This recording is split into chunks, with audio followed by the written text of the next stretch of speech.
I'm Natish Basono in Vaughan, where one woman was looking forward to a winter vacation in Montego Bay, Jamaica. Now, that vacation was thrown into question after the country was declared a state of emergency. The Canadian government's even issued a travel advisory. Now, when the government issues warnings, it's up to airlines to help their passengers rethink their plans, but that experience didn't go so smoothly for Crystal Kamande and her family, who booked with Air Canada Vacations. A vacation we've been looking forward to since July became a total nightmare. A nightmare, all because of the rise in violence in St. James Parish, which includes the tourist hotspot Montego Bay. So, me being a parent, traveling with 2 small children, a group of us traveling with about 5 or 6 small children, we didn't want to travel to Montego Bay. We reached out to Air Canada Vacations, who shut us down, telling us it's business as usual. You can travel to Montego Bay or you can lose your whole package for $5,700. Crystal says she spent hours on the phone, and despite having travel insurance, she couldn't negotiate with the airline. 3 other families who were traveling with them through WestJet were able to get a full credit for their trip without a problem. We weren't asking for our money. We wanted a credit just to go to a safer destination. So how can one airline and another airline treat their passengers so different? It's not fair.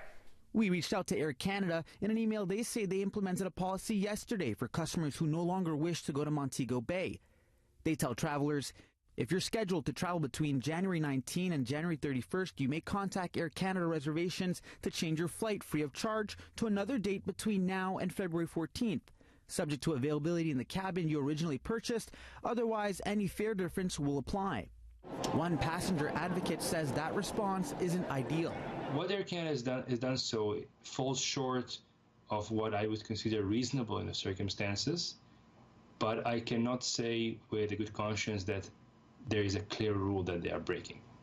That's because he says there's no rule that says an airline has to refund passengers if there's a natural disaster or riots. Shortly after we contacted Air Canada about Crystal and her family, she says the airline offered her a compromise. Air Canada rebooked their trip to another destination, but Crystal and her family are now separated from their traveling party. They also have to reschedule time off, and all this comes at another price. We've had to pay $1,800 out of our pocket to upgrade to a different hotel and a different destination, and they just do not care whatsoever. Now, Crystal and her family say they're relieved to know they won't be forced to fly to Jamaica next week. Instead, they managed to rebook their travel plans to Punta Cana instead, but they won't be able to fly out for another 2 weeks, which means these luggages here will have to stay put. They also say they'll look at other airlines the next time they book a vacation.